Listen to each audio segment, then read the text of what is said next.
Then we look at another VIN. I said, wait, what do you mean there's another VIN? Yeah, you have two VINs.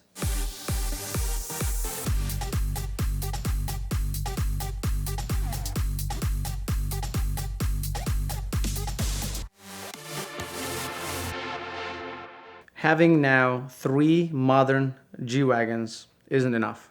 I decided that when I had my first G-Wagon, the 550, I wanted to experience the older generation of G-Wagons. My dad, I remember telling me about the fact that he saw one, 1980s, 1970s.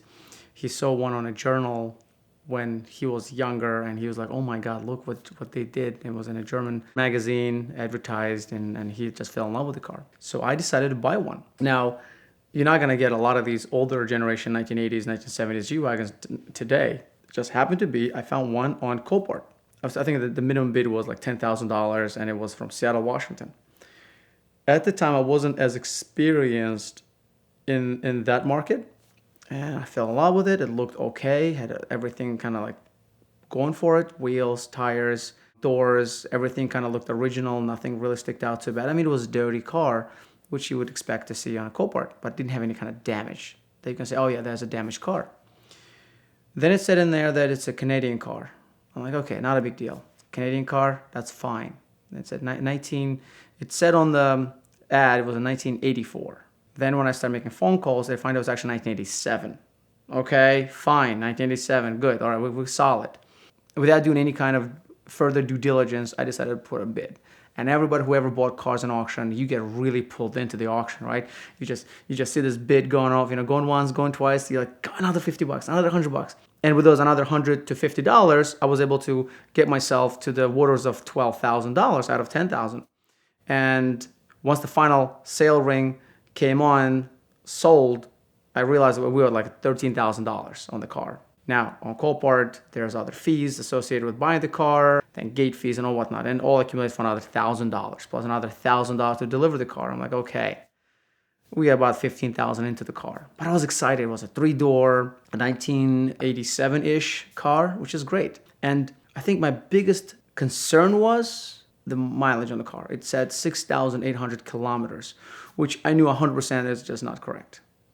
Right? And there's no correction that it was not actual mileage. It just said that, and there's nothing. It didn't say actual miles, not actual miles, just said mileage. So mechanical damage and scratches all over didn't scare me enough. It's not like a modern car with electronics that you'd be too concerned about a $2,000 transmission or whatnot. So, well, how hard can that be to make this car work? And then I found the delivery company. I said, can you guys deliver the car?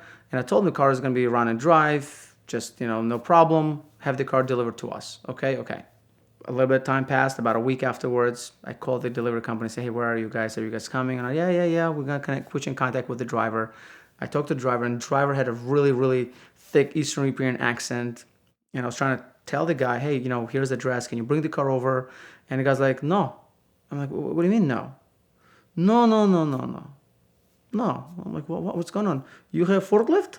I'm like, what do you mean forklift? It runs and drives. No forklift, no delivery. I'm like, what do you mean? So I said, okay, well, let me do this. I said, can you deliver to this place? There was a big parking lot actually near my house. I mean, we negotiated. He wanted us to go to this truck stop he was at. It was like half an hour away from me, and I wanted him to come to my house. And I said, how about we meet in the middle ground near my house?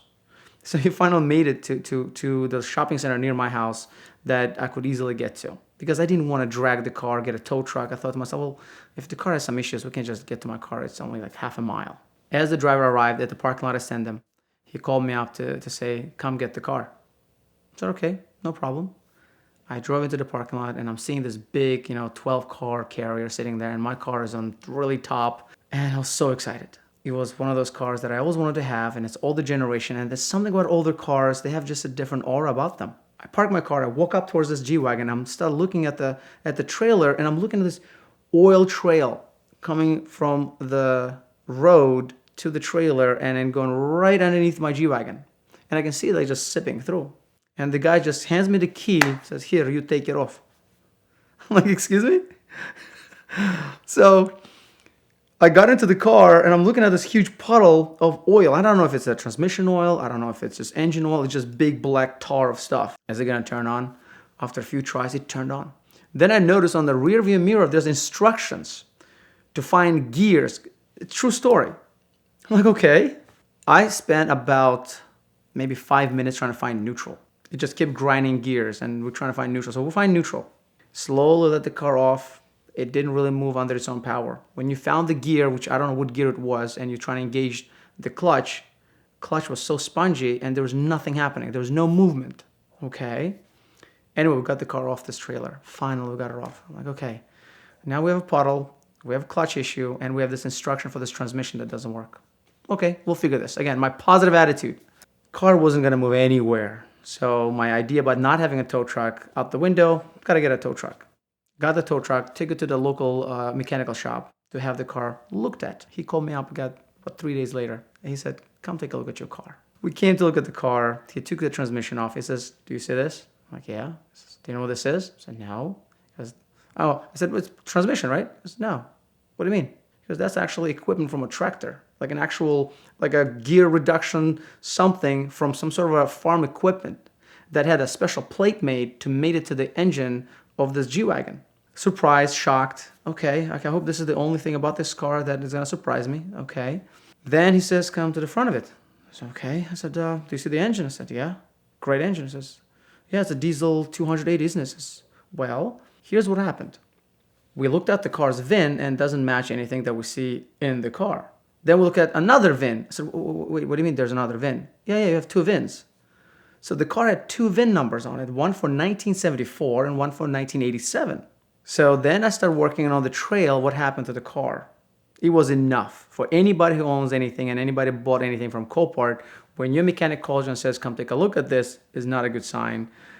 And now seeing what I saw, I'm like, okay, let's trace it back. What happened here? Went back in time and we traced the car that was in Germany in police.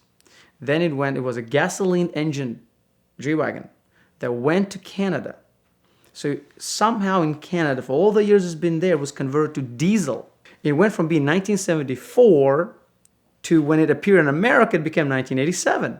It is a two-VIN numbered gasoline to diesel engined G-Wagen that had farm equipment in its transmission place. So the car has been taken apart completely now.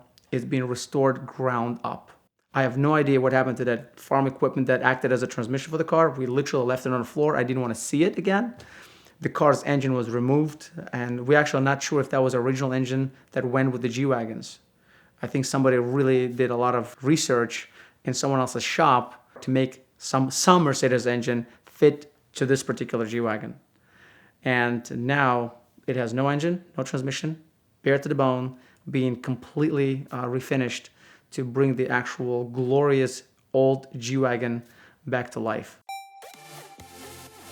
We're here with a very special LaFerrari, and we've got a very special deal for you, our VINwiki audience today from Glossit. Now last year, too many of you responded and you broke his website and its fulfillment process, so we've had to limit this one to just 5,000 units, but if you respond now, you're going to get their $150 graphene ceramic coating along with a $50 gloss enhancer detail spray to make the application easier than ever, along with an applicator, all for just $69.99.